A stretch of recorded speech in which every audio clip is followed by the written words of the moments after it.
Hi guys, welcome back to Math with OG. In this video, we'll be doing an introduction to fraction. It's more like a revision to what you've learned in primary school and to help you remember certain things that will aid us or that will guide us when we get to certain topics as we go further in this channel. Now, what is a fraction? A fraction is a part of a whole, and I believe most of us have heard that already, and can be written as a ratio of two integers, e.g. 5/7. Now, let's digress a little to what integers are. I will not go into details. Just know that integers are whole numbers, be it positive whole numbers, negative whole numbers, or zero. Any whole numbers are integers. So for a number to be called a fraction, the top part must be a whole number, and the down part must also be a whole number. So this is an example of fraction. So you have this to be a whole, and you are dividing this into two equal parts. So this is 1/2 of the whole, and this is also 1/2 of the whole. That's what fraction is. The whole can be 1, the whole can be 200. So if the whole is 200 and I'm dividing it into two equal parts, this guy automatically become half of 200, which is 100. This is another half of 200, which is also 100. So that's what fraction is all about. And the top part of your division sign is called the numerator. The bottom part is called the denominator. This is our numerator and this is our denominator. Now we have types of fractions. I can say we have two types of fractions. This is just a form of the other type of fraction. Basically proper fraction and improper fraction. When it's a fraction, a proper fraction, and also when it's a fraction, an improper fraction. A proper fraction are fractions, or proper fractions are fractions that are less than 1. Any fraction that when you divide, e give you a number less than 1, we'll call it a proper fraction. For example, if you punch this on your calculator, you'll be getting a 0 point something, I think 0.7 and some other number. So that number is basically less than 1. That's a proper fraction. And the easiest way to know it is that your denominator will be greater than your numerator. This is a sign for greater than. We'll see it subsequently when we get to inequality. Denominator is greater than numerator, automatically it becomes a proper fraction. However, when the reverse is the case, it becomes an improper fraction. So just know that when the bottom part is bigger than the top part, it becomes a proper fraction. So examples of proper fraction, you have 2/3, you have 8/28. These are proper fractions. The denominator is greater than the numerator.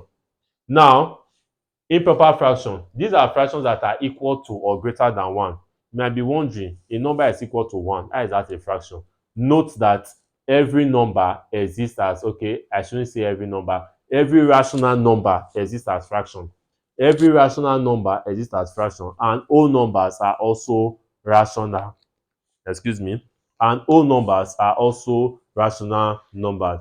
We are going to get to types of numbers I told you before. That will be under sets, where you have your integers, rational numbers, your natural numbers, as the case may be. So just know that all whole numbers are rational numbers. So therefore, all whole numbers are fractions. Because I can ask you to express 5 as a fraction.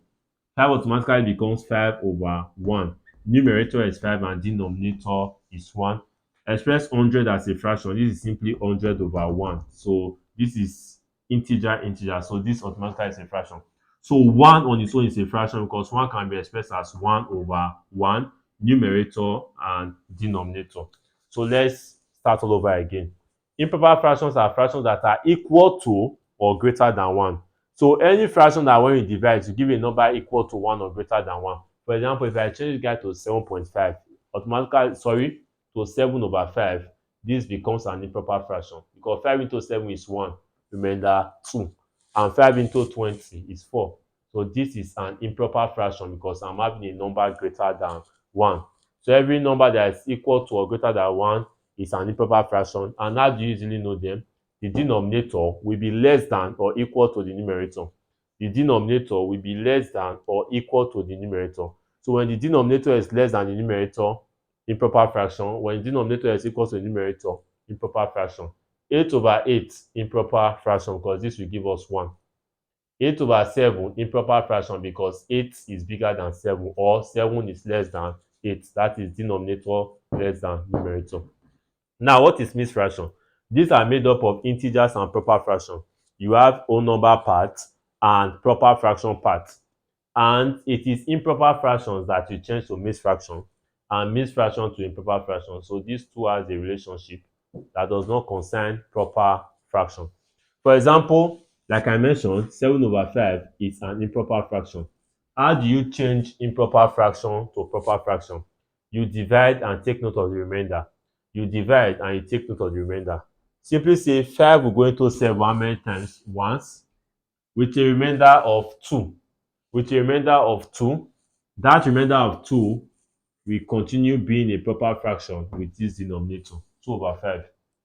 You have, let's say, 7/4. 4 will go into 7 once with a remainder of 3. So the remaining 3 is still a fraction as 3/4. You have something like 20 over, let's say, 7. 7 will go into 20 two times, that's 14, with a remainder of 6. So you are left with 6/7. So this is how you change from improper fraction to mixed fraction. Now, how do you change from mixed back to improper? You multiply and you add. So 5 multiplied by 1 is 5. 5 plus 2 is 7. So automatically you have a 7/5. 4 multiplied by 1 is 4. Plus 3 is 7. Automatically you have a 7/4. 7 multiplied by 2 is 14. Plus 6 is 20. Automatically you have a 20/7. So that's that for mixed fraction and improper fraction. Now let's mention some other things concerning fractions. Like equivalent fractions are simply equal fractions. Equivalent fractions are simply equal fractions. And you can form as many equivalent fractions as you want to form by doing one simple thing, which is multiply both numerator and denominator with exactly the same number. So that is one of the rules in fraction. When you are solving and you want to manipulate with digits to make your calculation easier, talking about equations and expressions as the case may be.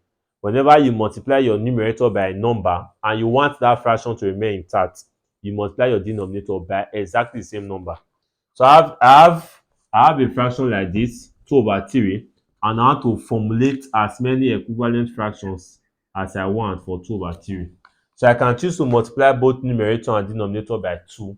It means I have not changed the fraction. Whenever you multiply both numerator and denominator by the same number, you have not changed the fraction. So 2 multiplied by 2 is 4. 2 multiplied by 3 is 6. So this automatically is the same thing as 2/3. Equal to, I can multiply this by 3, also multiply this by 3. 2 multiplied by 3 is 6. 2 multiplied, 3 multiplied by 2 is 6. 3 multiplied by 3 is 9. So therefore, 2/3 is the same thing as 4/6, is the same thing as 6/9. Equal to, I can multiply both sides by 4. I have not changed the fraction. 4 times 2 is 8. 4 times 3 is 12. So this is 8/12. So this is how you form equivalent fractions. You can be asked to form as much as 5 equivalent fractions of 3/7. Start multiplying by these integers, even if it's not these integers, any number at all, multiply both numerator and denominator by the same number. Most times will be integers, because if you multiply by some decimal numbers, numerator become a decimal, denominator become a decimal, which does not follow the rules of fraction, because fraction states that numerator and denominator must be integers, that is whole numbers. So let's multiply by 2 and 2. This will give us 6/14. Multiply by 3 and 3. This will give us 9/21. Multiply by 4 and 4. This will give us 12/28. 5 and 5. This will give us 15/35. Yes. 6 and 6. This will give us 18/42. So all these are equivalent fractions of 3/7. So that's that for that. Then the last one we'll be looking at, fractions are simplified or expressed for the lowest form by dividing both numerator and denominator with common factors. So this is the simplest form of all these fractions, and this is also the simplest form of all these fractions. I will show you how. Now 4/6, you have to simplify this or express this in its lowest term. I simply come here. What is common to 4 and 6? Remember, we've done common factors. I told you that we are going to use it. What is common to 4 and 6? 2. 2 here, 2. 2 into 6, 3. Automatically, we have 2 over 3. Now, we'll come here again. What is common to 6 and 9? Same thing, we say 3. 3 here, 2. 3 here, 3. We are back to 2 over 3. What is common to 8 and 12? We can start by saying 2. 2 here, 4. 2 here, 6. Something is still common to 4 and 6. 2. 2 here, 2. 2 here, 3. So my answer is 2 over 3. Another person can say, because he has done a lot of maths, he can now use the highest common factor. The person can then use the highest factor. Like saying 4 is common to 8 and 12. 4 into 8 is 2. 4 into 12 is 3. Same thing applies here. 2 here, 3. 2 here, 7. Back to 3 over 7. 3 here, 3. 3 here, 7. Back to 3 over 7. 4 here, 3. 4 here, 7. Back to 3 over 7. 5 here, 3. 5 here, 7. Back to 3 over 7. And 6 here, 3. 6 here, 7. Back to 3 over 7. So that's the answer to the question, and that is what you should know for now or in this section concerning fractions. Now, if you understand this properly, as we move on to other things concerning fractions, you find that it becomes easier because you've understood the basics of how fractions operate. Now, in our next video, we'll be looking at how you arrange fractions in ascending orders and descending order. So how do you know that a fraction is bigger than another fraction? Also, how do you know that a fraction is smaller than another fraction? That's what we'll be looking at in our next video. Now, thanks for watching. If you enjoyed the video, use the like button. You have something you need to talk about concerning what we've looked at, use the comment section. You have correction to make, use the comment section. You have questions to ask, use the comment section. And don't hesitate to subscribe to this channel if you have not yet done so. And also share to friends so that more people can have access to knowledge like this. So thanks for watching once more, and see you guys in my next video.